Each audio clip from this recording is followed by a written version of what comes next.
ಆದ್ದರಿಂದ ಈ ಮೊದಲ ಇದು 2004ರಾಗ 342ರಲ್ಲೇ ಆಸ್ಟ್ರೇಲಿಯಾ ಸೂಚಿಸಿತು ಭಾರತ.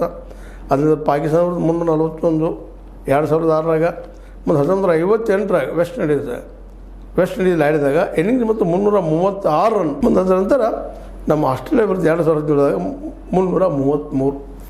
ಅದರಲ್ಲೂ ಕಳೆದ ಈ 4 ಸೀರೀಸ್ಗಳಲ್ಲ ನಮ್ಮ ಶುಭ್ಮನ್ ಗಿಲ್ ಬಂದಾಗ ಭಾರತದ 2 ಸೀರೀಸ್ಗಳನ್ನು ಪೂರ್ಣ ಪ್ರಮಾಣದಲ್ಲಿ ಸೋತ್ಬಿಟ್ಟು ನ್ಯೂಜಿಲೆಂಡ್ ವಿರುದ್ಧ, ಈಗ ದಕ್ಷಿಣ ಆಫ್ರಿಕಾ ವಿರುದ್ಧ.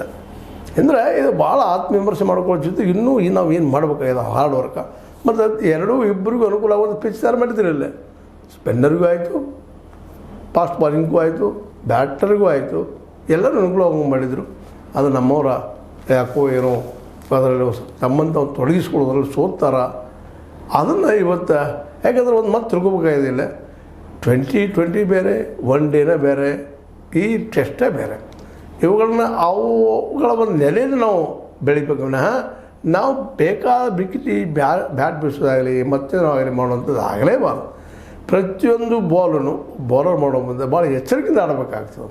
ಮತ್ತು ಅಲ್ಲಿ ನಿಲ್ಲಬೇಕು, ನಿಲ್ಲುವಂಥ ಶಕ್ತಿ ಹೆಚ್ಚಿಸಿ ಮಾಡಬೇಕಾಗಿದೆ. ಆದರೆ ಇವತ್ತು ಏನಾಗ್ಯದಪ್ಪ ಅಂದ್ರೆ T20 ಬಂದಾಗಿಂದಂತೂ ಅಲ್ಲಿ ನಿಲ್ಲುವ ಸ್ವಭಾವ ಬೆಳೀತಾ ಇಲ್ಲ. ಗವಾಸ್ಕರ್ ಅಂತ ಇನ್ನೊಬ್ಬ ಬ್ಯಾಟ್ಸ್ಮನ್ ಬರ್ತಾಯಿಲ್ಲ. ಯಾಕಂತಂದ್ರೆ ಅಲ್ಲಿ ನಿಲ್ಲಬೇಕಾಗ್ತದೆ. ಚೈತೇಶ್ವರ್ ಪೂಜಾರಿದ್ದು ಇದ್ರು ಸ್ವಲ್ಪ ಏನೋ ನಿಲ್ತಾಯಿದ್ರು, ಅವರು ಇವತ್ತಿಲ್ಲ. ಈಗಿರುವ ಟೀಮ್ನಲ್ಲಿ ಯಾರೂ ನಿಂತು ಆಡೋರಿಲ್ಲ. ಬಂದ ತಕ್ಷಣ ಬಡಿ ಕಡಿ ಅನ್ನುವಂಥ ಮನಸ್ಥಿತಿ ಬಂದುಬಿಟ್ಟದ. ಒಂದು ಓವರ್ ನಿಂತಾಗ ಧನದ ಬಿಡ್ತಾನೆ, ಹೊಡಿಬೇಕಪ್ಪ ಒಂದು ಬಾಲ್